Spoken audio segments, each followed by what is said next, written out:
Vocês estão bem? Eu amo essa igreja, Deus. Eu amo esse ministério. Eu amo vocês. Cada vez que Deus nos dá a oportunidade de visitar algum outro ministério, falar, ai meu Deus do céu, muito obrigado pelo ministério que o Senhor me deu. Eu louvo a Deus, querido, louvo a Deus.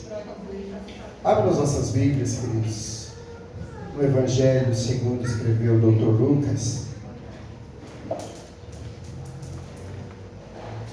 Lucas capítulo 15. Vamos ler alguns versículos. Praticar o hábito de lermos, né? Lucas capítulo 15. Não é bonito ouvir barulho de folhas. O pastor Giliardo um dia nos ensinou: quem não tem o seu iPhone, abra o seu iFolha. Glória a Deus, né? Vamos lá.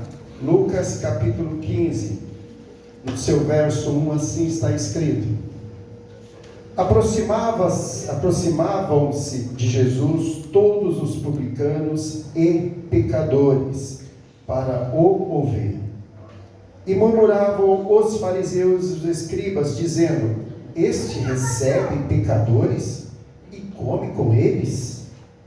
Versículo 3: então lhe propôs Jesus esta parábola: qual dentre vós é o homem que, se possuindo 100 ovelhas e perdendo uma delas, não deixa no deserto as 99 e vai em busca da que se perdeu até encontrá-la?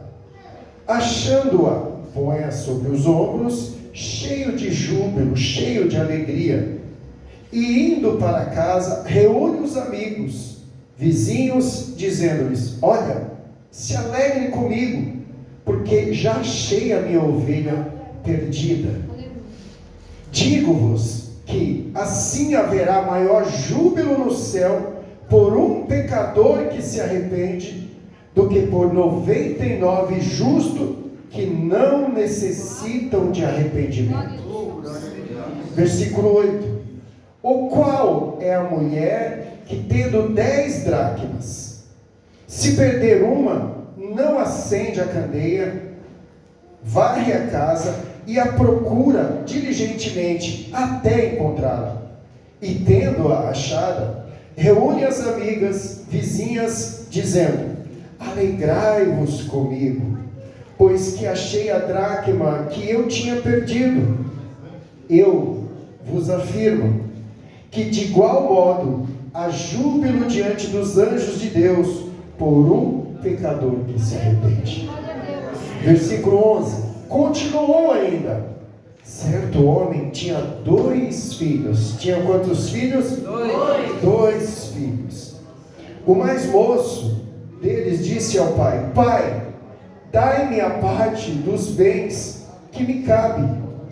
E ele lhes repartiu aos haveres. Amém, queridos? Amém. Acompanhem comigo aqui. O mais moço deles disse ao pai: pai, dai-me a parte dos bens que me cabe. Ponto. E ele lhes, plural, lhes repartiu os haveres. Passando não muitos dias, o filho mais moço, ajuntando tudo que era seu, partiu para uma terra distante, e lá dissipou todos os seus bens, vivendo de qualquer forma, dissolutamente. Depois de ter consumido tudo, sobreveio àquele país uma grande fome, e ele começou a passar necessidade. Então ele foi, se agregou a um dos cidadãos daquela terra, e este o mandou para os seus campos aguardar os porcos. Ali desejava ele fartar-se das alfarrobas que os porcos comiam, mas ninguém dava nada. Então, caindo em si, disse: quantos trabalhadores de meu pai têm pão com fartura, e eu aqui morro de fome.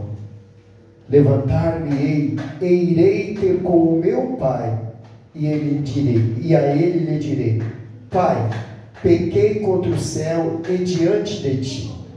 Já não sou digno de ser chamado teu filho. Trata-me como um dos seus trabalhadores. E levantando-se, foi para o seu pai. Vinha ele ainda longe, quando o seu pai o avistou, e compadecido dele, correndo, o abraçou e o beijou. E o filho lhe disse: Pai, pequei contra o céu e diante de ti. Já não sou mais digno de ser chamado teu filho. E o pai, porém, disse aos seus servos: Traz depressa a melhor roupa, vestiu, ponde-lhe um anel no dedo e sandália nos pés. Traz também e matai o novilho cevado. Comamos e nos alegramos, porque este meu filho estava morto e reviveu. Estava perdido e foi achado. E começaram a regozijar-se. Ora, o filho mais velho estivera no campo, e quando voltava, ao aproximar-se da casa, ouviu a música e as danças. Chamou um dos seus criados e perguntou: o que está acontecendo? E ele lhe informou: veio teu irmão e teu pai mandou matar o novilho cevado, porque o recuperou com saúde. Ele se indignou e não queria entrar. Saindo, porém, procurava conciliá-lo. Mas ele respondeu a seu pai: há tantos anos que te sirvo, sem jamais transgredir uma ordem tua, e nunca me deste um cabrito, sequer para alegrar-me com os meus amigos.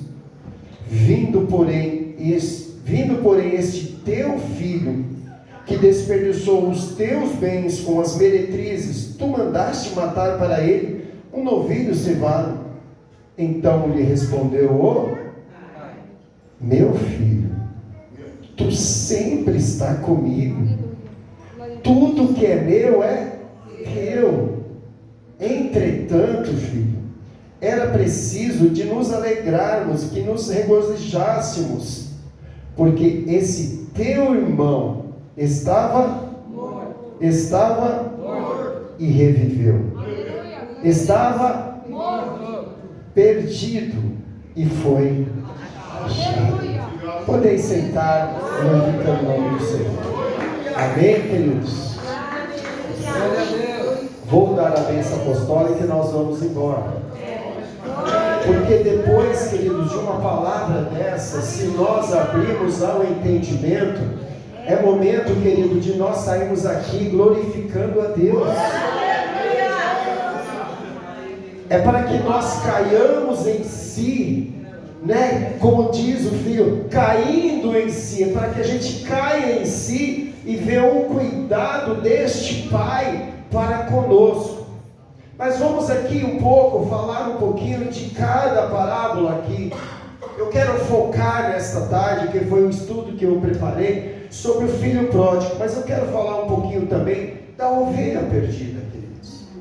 Porque se nós olharmos o propósito dessas três parábolas, o propósito é um só. É de buscar os que se haviam perdido, de trazer os arrependidos. Para isso foi o propósito dessas três parábolas. Amém? Porque ele começa falando da ovelha perdida. A palavra diz, queridos, que o pastor das ovelhas, ele estava cuidando das 100 ovelhas. Ele não deixou nenhuma parte. Ele estava cuidando do rebanho, e dentro desse rebanho tinha 100 ovelhas. Mas ele não separou nenhuma, ele não deixou nenhuma de lado, porque estava no meio do rebanho. E este rebanho, querido, estava aos cuidados deste pastor. Ele era responsável. E nós sabemos pela história, queridos, que todo pastor, quando ele está num campo, cuidando das ovelhas, ele fica meio que à distância. e ele fica de longe, ou fica deixando as ovelhas à vontade, porque é o lugar que elas têm de correr, de pular, né, de ficar mais livre. Mas o pastor está sempre de olho. Nesta época, talvez a gente não vê como tem hoje os cachorros, né, os cão-pastor, que auxiliam os pastores, ficam ali em volta, auxiliando, cuidando delas também.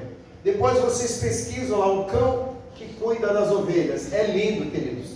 É lindo tratar deles, né? Mas nessa época a gente não via, viu, pastor? Mas a palavra do Senhor diz que esta ovelha, ela se desgarrou. Ela fugiu do rebanho. Ela saiu do meio da segurança que ela estava. Ela saiu do meio do cuidado dos olhos do pastor. Mas o pastor, queridos, com o amor que ele tem, pela responsabilidade que ele tem, ele traz as 99, deixa, aqui está dizendo no deserto, mas é no campo, né? Não no deserto propriamente da areia, tá? Mas no deserto como no campo aberto, ele deixa as 99 e vai atrás daquela que se havia perdido. Queridos, quando eu entendo aqui qual é o propósito, queridos, de buscar, é porque vai me fazer falta esta ovelha que se perdeu, é porque eu vou perder financeiramente esta ovelha que saiu fora. Não, queridos, a responsabilidade do pastor, que foi colocado sobre as ovelhas, é que nenhuma que Deus deu para ele se perca. E esta é a preocupação e a responsabilidade de nós, como liderança, como pastor, que temos. Porque nós não estamos, queridos, verdadeiramente preocupados se essa ovelha se desgarrou. O que aconteceu? O pastor vai atrás. E a Bíblia diz, querido, que ele indo atrás, achando-a, põe nos ombros.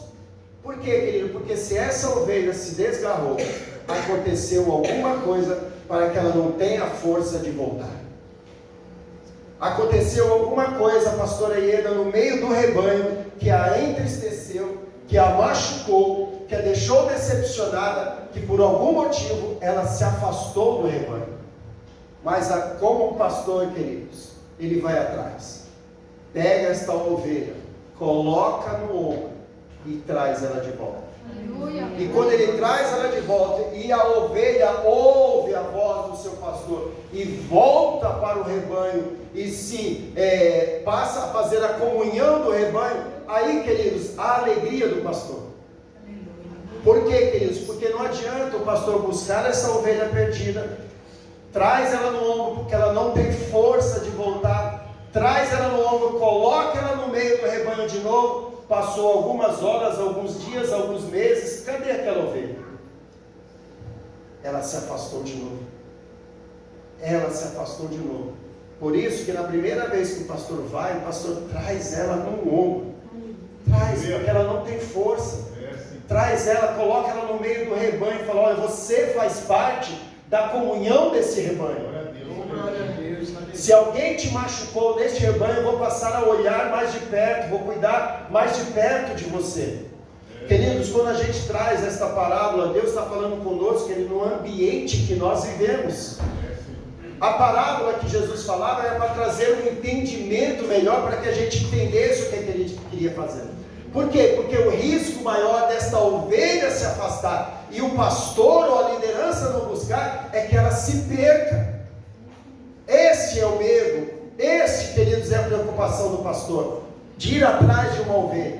Mas quantas vezes, liderança, nós sabemos, pastores, nós vamos atrás da ovelha, e a ovelha ouve por educação, mas não obedece de coração. Tudo bem, tá bem, tá, pode ficar, eu volto. Não, eu venho aqui te buscar, não se preocupa não, porque ela está tão ferida, que se a gente não for buscar, ela não vem. E nós, queridos, vamos lá e buscamos. E ele diz assim, né? Traga, vamos fazer uma festa, se alegra comigo. Porque aquela ovelha estava perdida e ela foi achada. Isso me alegra muito, querido. Davi, quando ele está se preparando lá em 1 Samuel, capítulo 17, se eu não me engano, versículo 30 em diante. Davi, quando está se preparando para lutar contra o gigante Golias, queridos, Saul começa a colocar armadura sobre ele. E ele fala: ô Senhor, não precisa, só vou te falar uma coisa. Estava eu no campo cuidando das ovelhas do meu pai. Isso que é lindo, está escrito lá. Estava eu no campo cuidando das ovelhas do meu pai. Aí, primeiramente, no versículo 37, se não me engano, diz assim: aí veio um leão ou um urso. Está escrito até assim: um leão ou um urso. E tomou uma dos novilhos, tomou uma das ovelhas do meu pai. E eu saí em direção a ele e arranquei da boca do leão e trouxe a ovelha. Irmãos, muitas vezes o inimigo está à espreita querendo nos pegar. Quando eu olhei Samuel 17, que 1 Samuel 17, que eu falei: mas se ele tirou da boca, é porque ou ela estava morta, ou ela estava muito machucada, porque a mordida é muito forte. Por isso, queridos, que nós voltamos aqui para essa parábola, e ele diz que ele trouxe, colocou aonde? Nos ombros. Não importa, queridos, da forma que você voltou, não importa da forma que nós voltamos, mas que há, queridos, ainda um lugar na comunhão do rebanho do Senhor para as nossas vidas. Talvez aqui nesta manhã você já viveu a experiência de estar na presença do Senhor, saiu da presença do Senhor, mas estava tão machucado que não teve força de voltar, mas mesmo assim Deus preparou alguém para te buscar e te trouxe machucada, e na presença do Senhor você foi curada, você foi sarada, você foi restaurada, porque este é o trabalho do Senhor, queridos. E ele conclui esta parábola dizendo: digo-vos que assim haverá maior júbilo no céu por um pecador que se arrepende, do que 99 justos que não necessitam de arrependimento. Queridos, o que é que nós estamos fazendo na nossa vida? Será que nós estamos inseridos neste rebanho de 6 ovelhas? Ou será que nós somos esta uma? Não, eu estou no rebanho, mas eu não estou em comunhão com o rebanho. Para que a gente não corra o risco, queridos, de nós sermos tragados pelo inimigo das nossas almas, nós não temos que estar só no rebanho, temos que ter a comunhão com o rebanho, para que realmente os olhos do pastor estejam sobre vocês. Amém? E logo em seguida vai falar de uma mulher que tinha 10 dracmas. Tinha quantas dracmas?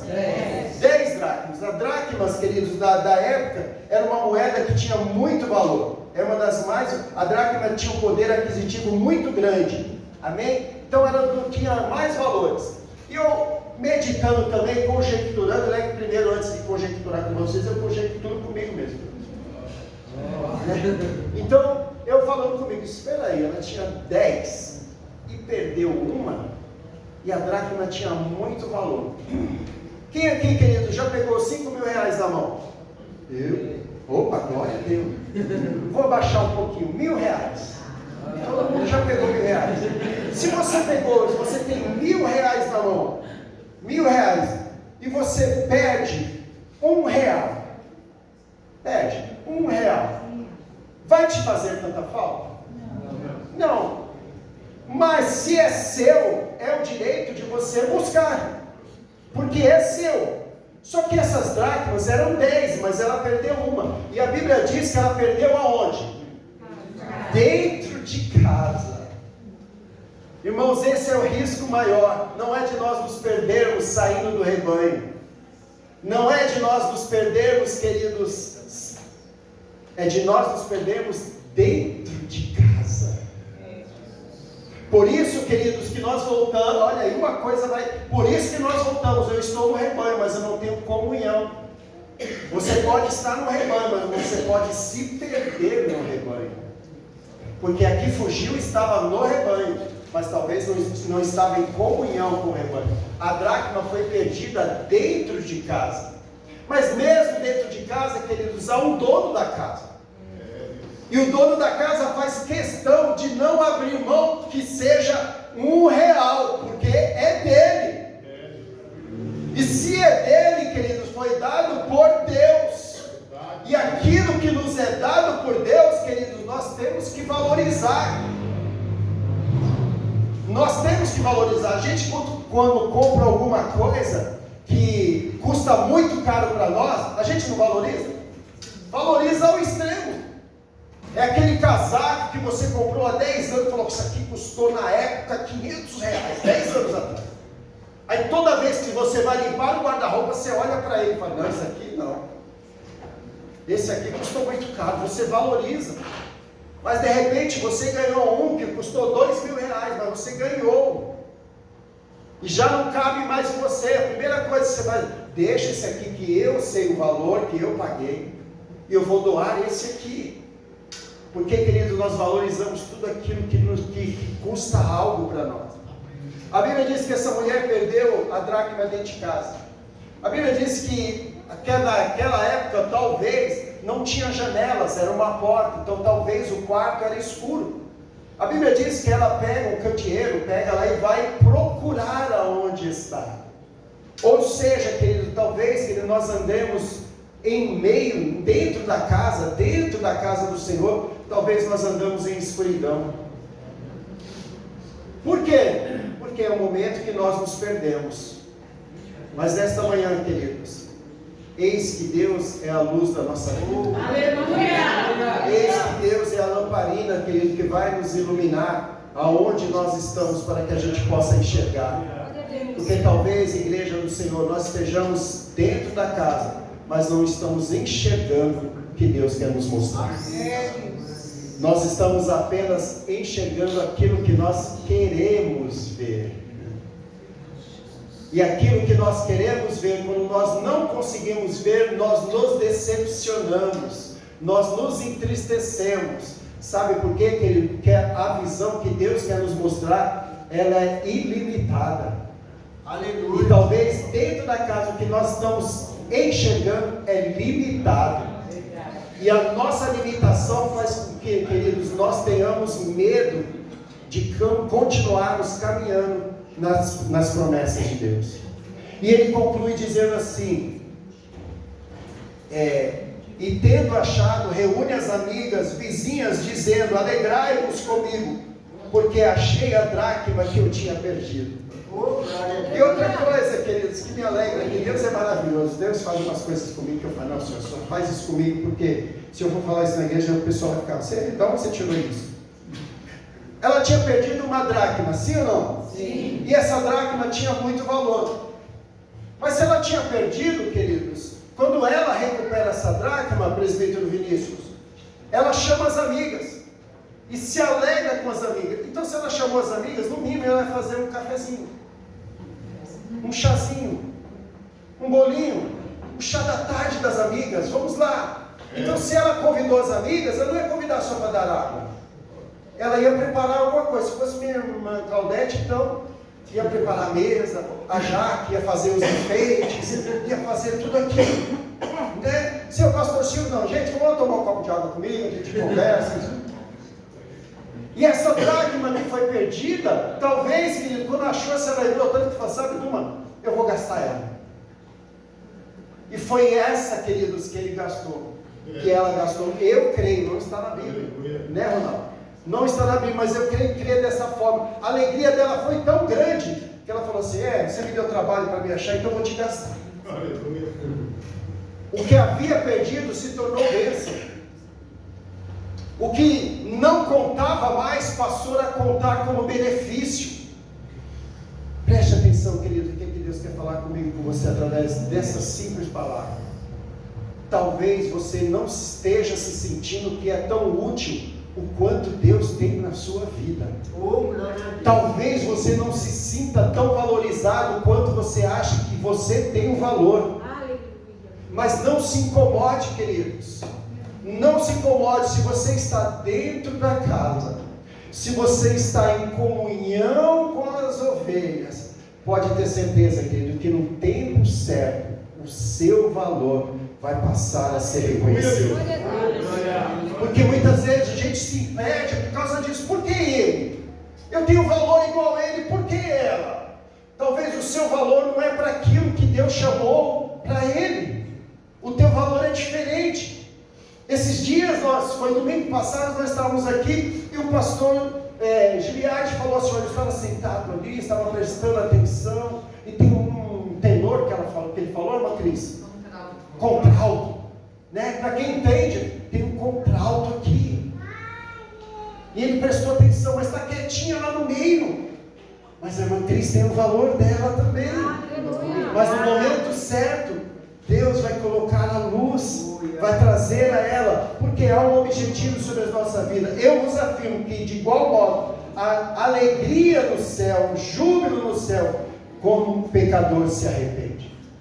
Este é o propósito, queridos, das parábolas de Jesus, quando nós nos arrependemos e passamos a ser valorizados, Pai, diante dos homens. Deus nos chamou, queridos, para nos livrar do pecado, mas para que nós sermos livres do pecado, nós temos que nos arrepender. Será que nesta manhã Deus não está falando comigo, Silvio? Ainda há algo em você que você tem que se arrepender. Será que Deus não está falando com você aí, meu querido, minha querida? Filhos, ainda há algo nesta manhã que você precisa largar, que você precisa tomar uma decisão. Você está dentro da casa, amém, mas você ainda não está em comunhão.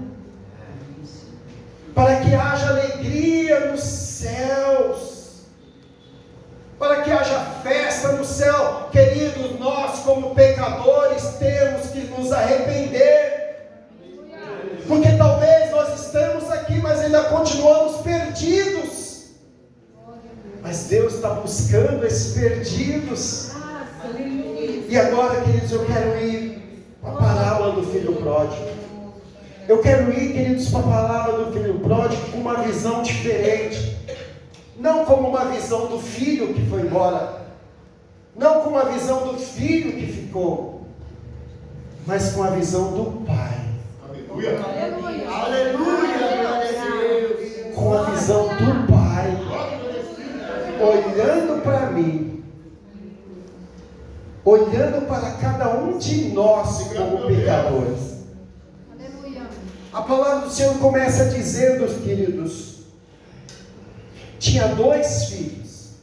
O mais moço deles disse ao pai: Pai, me dá a parte dos bens que me cabe.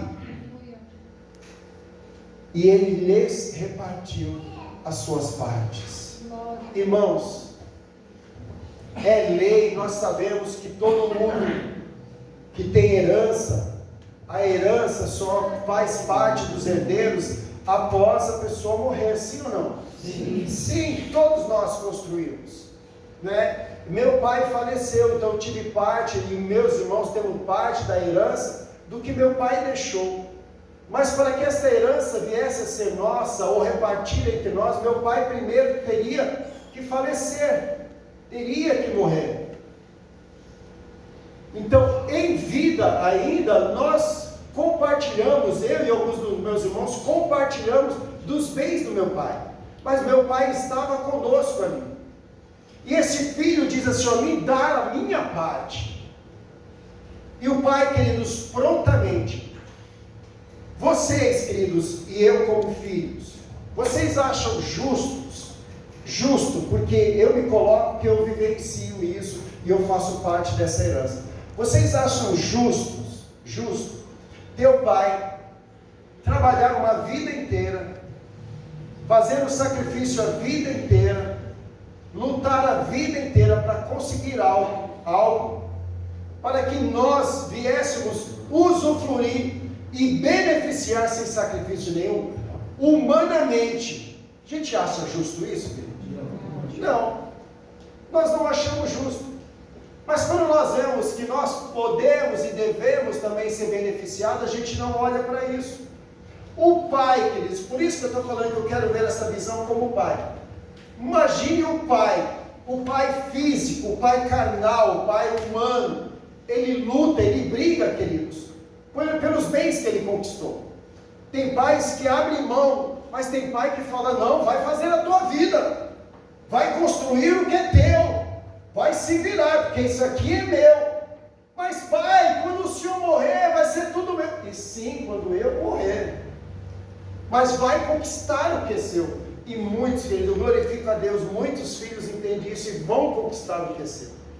Mas o pai aqui, querido, ele entristece e ele abre mão de tudo isso. E o que me chamou a atenção aqui, eu fiz questão de grifar para vocês, e ele lhes repartiu. Ele não só deu a parte da herança para o filho que foi embora, ele deu a parte da herança para o filho que ficou. Este, queridos, é o coração de um pai justo. O filho que ficou já ganhou a parte da herança, porque a parte da herança foi dividida, e ainda ficou na herança. Ele não só, o filho que foi, pegou o que tinha Cris e foi embora, foi gastar. Então, a visão do pai, queridos, revela o amor incondicional e a graça e a misericórdia. Que incomparável de Deus, que não mede esforços para perdoar e restaurar um filho arrependido. Que amor é esse, queridos? O amor que concede a liberdade. A Bíblia não diz quantos anos esse rapaz tinha. A Bíblia, queridos, não relata verdadeiramente em que época foi isso. Mas a Bíblia diz que o amor deste pai, que ele fala: filho, esse é o seu desejo? Esta é a sua vontade? Minha filha, queridos, fez 21 anos, ela falou: pai, olha, a partir de hoje, mãe, eu não quero ir mais para a igreja. Muita dor no coração, mas nós respeitamos a vontade dela. Nós respeitamos a vontade dela. Nossa vontade era de pegar ela e vir: não, você vai comigo. Mas nós, queridos, com muita dor no coração, respeitamos. 18, 21 anos, já é maior de idade, já tem a sua própria vida. Minha filha veio sair de casa com 30 anos. Com 30 anos. Dos 21 ela saiu da igreja, saiu da presença do Senhor, deixou o rebanho, saiu do aprisco, saiu da comunhão, se perdeu muitas vezes dentro de casa, mas dentro de casa ela viveu mais 9 anos conosco. Chegou um momento que eu falei: ou você decide, ou você vive da forma que eu vivo, segue as minhas regras, ou você segue o seu caminho. Com 30 anos ela falou: pai, não dá mais para nós continuarmos, eu tenho um pensamento, o senhor tem outro pensamento. Mas ela falou assim: dá-me a minha parte na herança, mesmo porque eu não tinha nada. Eu tinha um carro, mas ela podia falar: dá minha parte do carro. Não, ela não falou, ela pegou as coisinhas dela e falou: então pai, eu vou viver a minha vida. E até hoje, 40 e poucos anos, ela está vivendo a vida dela. Mas quando aperta o carro, quando dá uma dor, o que é que o pai e a mãe faz? Recebe. Porque esse é o amor, queridos, é o amor que concede a liberdade. Pais e mães sabem do que eu estou falando. Está lá o pequenininho ali, o pai e a mãe, maior cuidado do Felipe ali. Pai e a mãe, maior cuidado. Mas eles vão crescer, meninos. Eu falo para vocês, eles vão crescer. E talvez, irmãos, não generalizo, mas eu preciso falar isso para vocês. Talvez não valorizem o amor que nós damos para eles. Amém? Não valorizam o amor que nós damos para eles. Tem filhos, queridos, maravilhosos, que honram pai e mãe. Mas tem filhos, irmão, que a gente ouve muitas vezes no rosto, na cara, dizendo: eu não pedi para nascer. Você fez porque você quis. Não é a minha obrigação, é a obrigação sua. Notícias que nós vemos por aí. Estou falando na visão de pai. Filhos matando os pais por causa de herança. Mas este pai que nós estamos falando aqui do filho pródigo, com amor que concede a liberdade, este pai respeitou a escolha do filho. O pai permite que o filho mais novo peça a herança e vá embora, demonstrando que Deus não força ninguém a permanecer na presença dele. Deus não força ninguém, o pai não força ninguém a permanecer na presença dele. Por isso é o amor que concede a liberdade. A dracma perdeu, querido, dentro de casa, mas a dracma não tem vontade. A ovelha, queridos, ela não tem direção, ela é uma ovelha, mas mesmo assim ela estava no rebanho e ela se perdeu do rebanho. O filho pródigo não, a escolha foi dele. Por isso, queridos, isso que muitas vezes nós, queridos, estamos na presença do Senhor e saímos e usamos de desculpa. Mas caia em si, diz que a escolha foi minha. Não, eu saí da igreja, Bia, por causa do pastor Silvio, ele falou uma palavra que eu não gostei. Não, o pastor foi muito rude, o irmão olhou feio para mim. A desculpa. Não, você saiu por escolha sua. Mas mesmo assim, glória a Deus, Senhor. Ao Pai, queridos, que continua esperando. Aleluia. Obrigado, Senhor. Por quê? Porque este Pai que deu, com a escolha do Filho, ele ficou, queridos, alegre, triste. Como é que ele ficou? Como é que você ficaria? Triste. Mas ele ficou em silêncio. O que quer dizer com isso, pastor? Uma dor silenciosa. Tem dias que eu e minha digníssima esposa, nós começamos a falar de certas situações e nós choramos. Eu e ela choramos. E nós chegamos aqui regozijando no Senhor. Glória a Deus, aleluia. Esta é uma dor silenciosa, queridos. O pai aceita o peso da separação e o risco do livre-arbítrio, arcando com o sofrimento da partida. Irmãos, vocês imaginem, quando eu falo pai aqui, olhe para você como pai, mas olhe principalmente como nosso pai. Deus vendo um de nós, Anderson, se afastando da presença, e o pai com esta dor silenciosa. Por que uma dor silenciosa? Ele pode agir? Pode, mas por que ele não age? Porque nós temos o direito de escolha, nós temos o livre-arbítrio, mas ele fica aguardando em silêncio, e nós vamos ver o porquê. Por que, queridos? Por que ele fica aguardando em silêncio? Porque há uma esperança vigilante. Vocês estão entendendo, queridos? Amém. A esperança e a atitude ativa. Por que essa espera vigilante? O pai, queridos, não esquece o filho. E ele vigia a estrada todos os dias, com o coração voltado para o retorno do filho.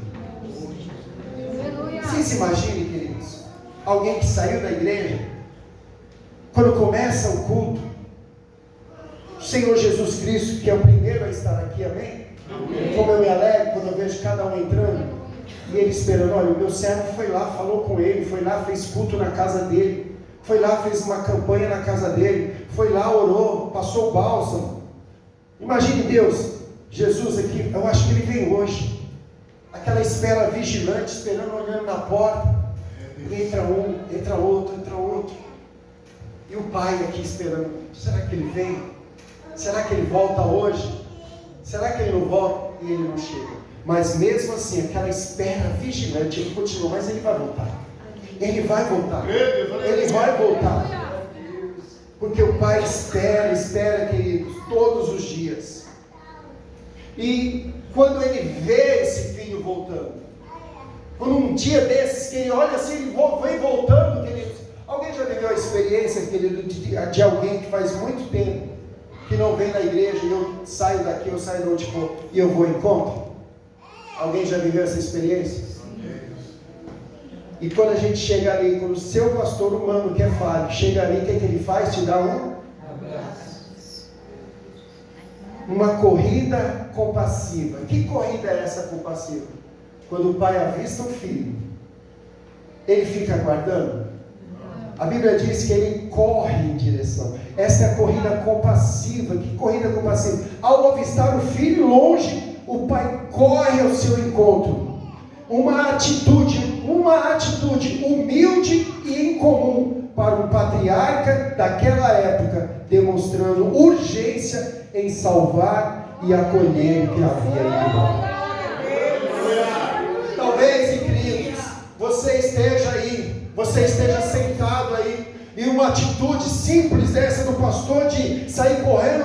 Olha, eu estou aqui todos os dias, o pastor nunca correu atrás de mim, nunca me deu esse abraço, mas quem daquele estava perdido e foi achado. Ele ouviu e ele regressou à presença do Senhor. O Pai, queridos, é isso. Vocês não pensam, queridos, olha, eu sei quantos faltaram e quem faltou. Como pastor, vocês não pensam que eu me entristeço? Eu me entristeço de não ver o rosto de vocês aqui. Eu respeito, porque é a escolha de cada um. Pastor, eu vou viajar. Pastor, eu vou passear. Amém, deve passear, deve viajar mesmo. Mas eu sinto a falta de vocês. Eu sinto, como pastor de vocês, eu sinto a falta de vocês. E eu quero crer desta forma, que quando vocês não vêm para a casa do Senhor, vocês também sentem a falta do seu pastor.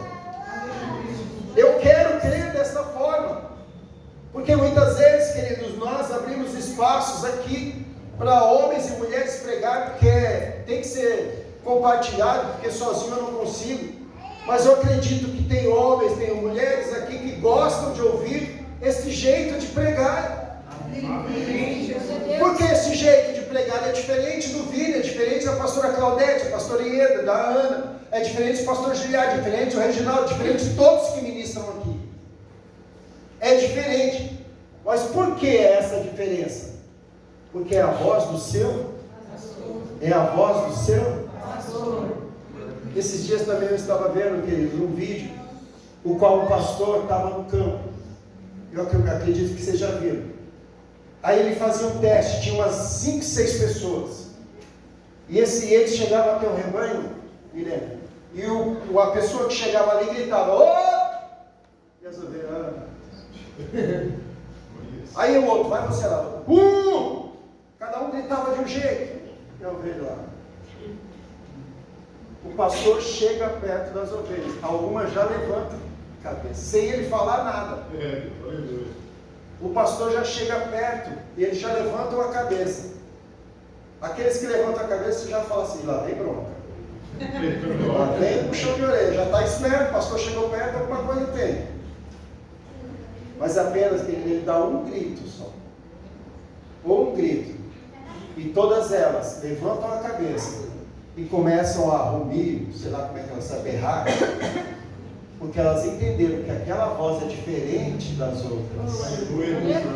Que aquela voz é daquele que cuida e zela por eles. Quando nós, por isso que a palavra do Senhor, quando ouvirdes a voz do Senhor, não endureçais o vosso coração. Deus está falando comigo nesta manhã, Deus está falando com você nesta manhã. Aleluia.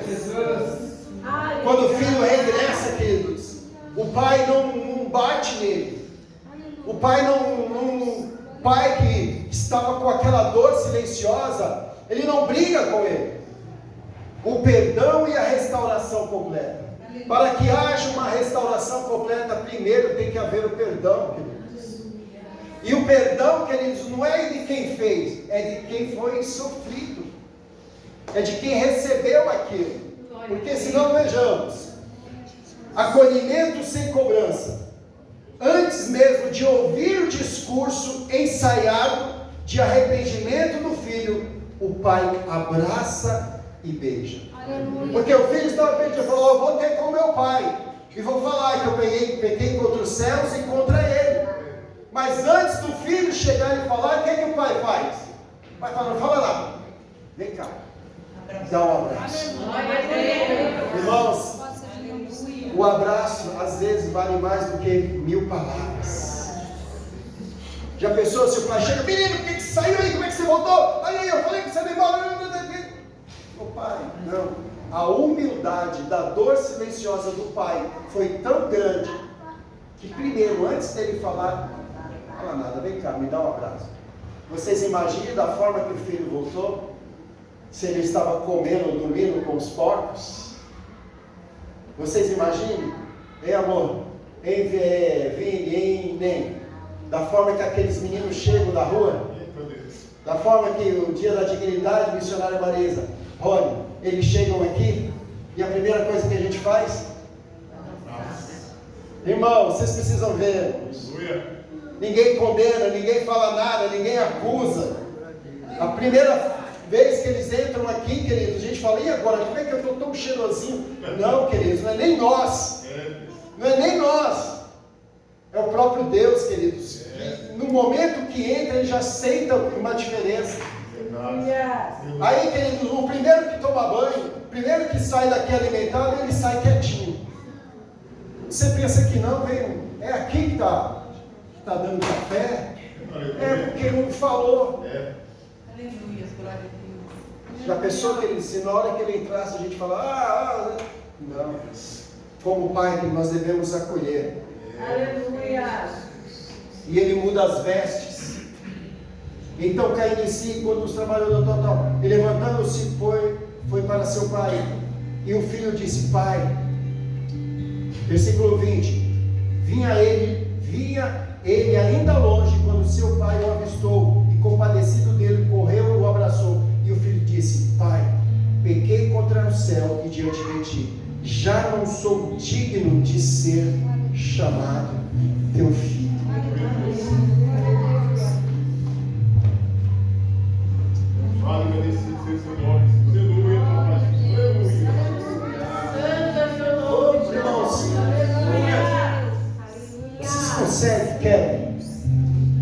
Você consegue olhar esse versículo? Irmãos, Ricardo, e se olhar para você, se olhar para nós, Rony, você consegue, Pai? Pequei contra o céu,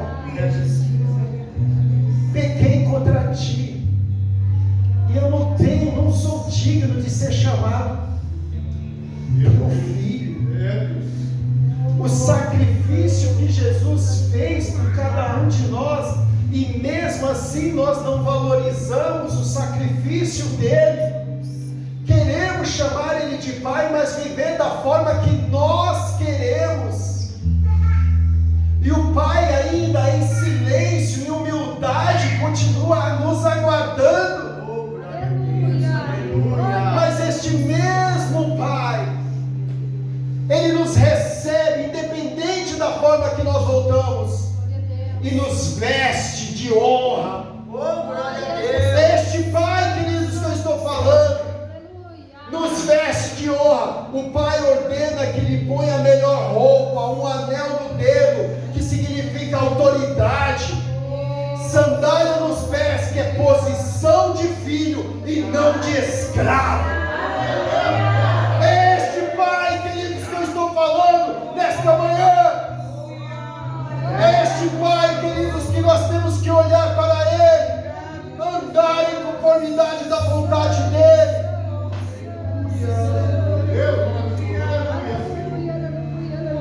Porque ele nos recebe, querido, quando nós voltamos com festa de alegria, e ele declara uma grande celebração, porque aquele que estava morto reviveu, e o que estava perdido foi achado. Aleluia, aleluia. E esse mesmo pai, querido, ainda tem a paciência com o filho que ficou, se alegrando. Ainda vem o filho que ficou, mas não é filho também, sim, mas esse mesmo pai, ele tem a paciência com o filho que ficou. Quando nós vemos aqui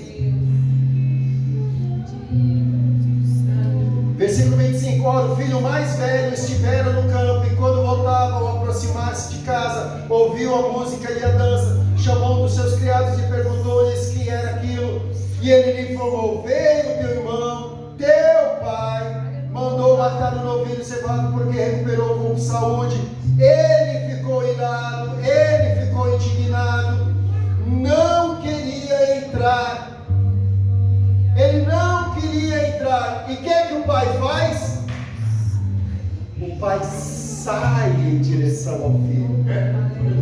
Mais um momento, querido, mais um gesto de humildade.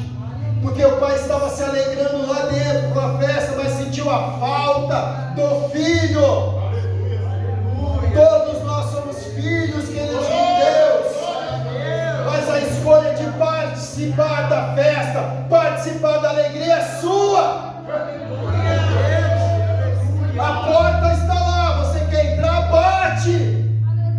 Mas o pai, misericordioso, bondoso, não vendo o filho na festa, ainda sai. A Bíblia diz que saindo, porém o pai procurava conciliar. Vem, filho, vamos nos alegrar. Vem, filho, vem. E olha o que o filho fala. Mas ele respondeu ao seu pai: Pai, tantos anos que eu te sirvo, sem jamais transgredir uma ordem tua, e nunca me deste um cabrito sequer para alegrar-me com os meus amigos. Irmãos, havia alguma injustiça do pai aqui para com o filho mais velho? Havia algum motivo para que o filho mais velho questionasse o que o pai fez pelo aquele filho que estava perdido? Não havia, porque de igual modo o pai repartiu os bens, e além de repartir os bens, o filho mais velho, ficou. Então tudo era dele. O que impedia dele chegar e falar: pai, vou matar o meu filho ali, vou fazer uma festa? Nada. Mas a gente sempre procura um motivo, queridos. A gente sempre procura um motivo para alcançar aquilo que nós queremos. Nós estamos juntos, nós estamos pastoreando a igreja há mais de 17 anos, mais ou menos. Vai fazer 17 anos nós estamos pastoreando. E nesses 17 anos pastoreando a igreja, 10 no outro ministério, vai fazer 7 deste ano, desse ministério. Nós, queridos, vivenciamos muitas pessoas, muitas atitudes, que só estavam esperando um motivo.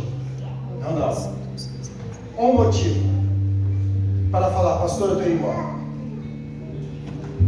Durante muito tempo o pastor foi lá, trouxe no colo, trouxe no ombro, cuidou, passou a mão, durante muito tempo. Estava meio que perdido, foi lá, acendeu uma lâmpada, vem cá que te mostra o caminho, trouxe de volta, durante muito tempo. Mas estava precisando de um motivo.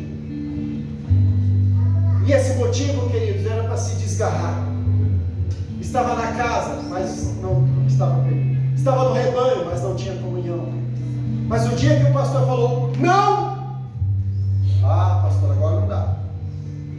Não, se não for do meu jeito, não dá. Eu falei, não. Era esse motivo. Então vou embora. E quando foi embora, eu fui embora porque o pastor não aceitou. E isso, querido, não é dias, não é meses, isso é anos. Este filho estava dentro de casa, mas estava esperando um motivo. Um motivo. E ele joga tudo isso no rosto, na cara do pai. E o que me chama a atenção, ele diz assim, ó: vindo, porém, esse teu filho. Ele disse: vindo, porém, meu irmão. Vindo, porém. Então ele disse: vindo, porém, esse teu filho, como se ele não tivesse participação nenhuma, né? Às vezes a gente está lá em casa, né? E o filho dá muita bronca, dá muito trabalho, deixa a gente irado.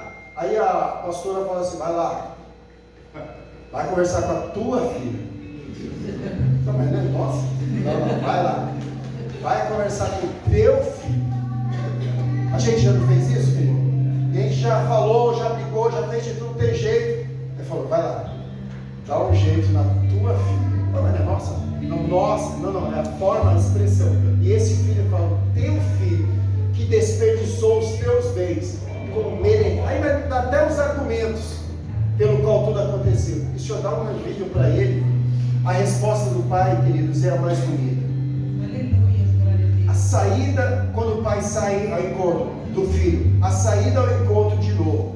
Quando o irmão mais velho se revolta e se recusa a entrar, o pai também sai para suplicar e conversar com ele. A generosidade e justiça. O pai lembra o mais velho que tudo que ele tem já pertence ao filho, reforçando que o amor do pai não diminuiu por ser dividido, mas se alegra com a redenção do filho perdido. O pai fala para ele: tudo que você tem é seu, filho. Então respondeu o pai: meu filho, tu sempre está comigo, tudo que é meu é teu. Entretanto, era preciso que nos alegrássemos, que nos regozijássemos. Por quê? Porque esse teu irmão, aí o pai retorna, porque esse teu irmão, da mesma forma que o filho mais velho fala, esse teu filho, o pai fala, esse teu irmão estava morto e reviveu, estava perdido e foi achado. Queridos, gastei 1 hora para falar dessas 3 palavras, para que nós saiamos daqui, queridos, meditando nesta palavra. Eu estou na igreja, eu estou em comunhão, eu faço parte do rebanho, mas eu estou inserido em todo este amor do Pai? Será, querido, que nós não nos acostumamos a nos reunirmos aqui apenas uma vez por mês, uma vez por semana? Isso já se tornou rotina. Toda vez que você vier para a igreja, querido, nós temos que ter, amém, igreja? Nós temos que ter a consciência que nós não viemos aqui para receber. Aleluia. Culto não é dar, não é receber, culto é doar, é entregar. Culto, queridos, eu vim entregar a minha adoração, o meu louvor, em forma de gratidão ao meu Pai. Porque durante a semana, durante todos esses dias, o meu Pai, o nosso Pai, tem zelado e cuidado de cada um de nós. Porque muitas vezes você está enfermo, você está abatido, você está triste, e o nosso Pai envia alguém para ir lá cuidar de nós. O nosso Pai envia alguém para mandar uma mensagem. Como é que você está? O zelo do nosso Pai, mesmo que você fique 1 mês sem vir na igreja, o zelo do nosso Pai é que o dia que você chegar, Ele vai te receber com um abraço. Este é o nosso Pai, querido. Por isso que verdadeiramente a nossa alegria, Rose, a nossa alegria é em Cristo Jesus, porque a nossa alegria carnal, física, o mundo que está em volta nos entristece, nos abate. Mas para que nós tenhamos, queridos, uma alegria plena e completa, só através do nosso Pai, o Pai que nos ama. Aleluia. Se a Bíblia diz, queridos, se uma mãe, mesmo que uma mãe não se compadeça de um filho, o nosso Pai, Deus, Ele zela por nós. Ele zela por nós. Que nós sejamos, queridos, não uma ovelha perdida. Que nós não sejamos uma dracma perdida. Que nós não sejamos um filho perdido. Que nós sejamos o filho que ficou na casa, mas que não tenhamos a atitude deste filho, do irmão do filho pródigo, mas que tenhamos a atitude, irmão, de receber aqueles que estavam perdidos. Porque um dia eu estava perdido e fui achado. Um dia Jesus aboliu todos os meus pecados através do sacrifício dele. Por isso eu sou grato a Deus. Gostaria que vocês fechassem os vossos olhos.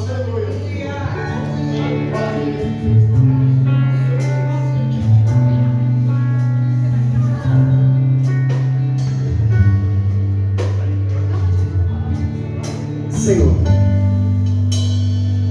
Pai Santo, Aleluia, glória a Deus. mais uma vez, Senhor Jesus, Pai, na Tua presença, graças te damos, Senhor, que esta palavra nesta manhã, Senhor, falou profundamente ao meu coração, que possa, Senhor, alcançar os corações também, Senhor Jesus, Pai, da Tua igreja, do Teu povo.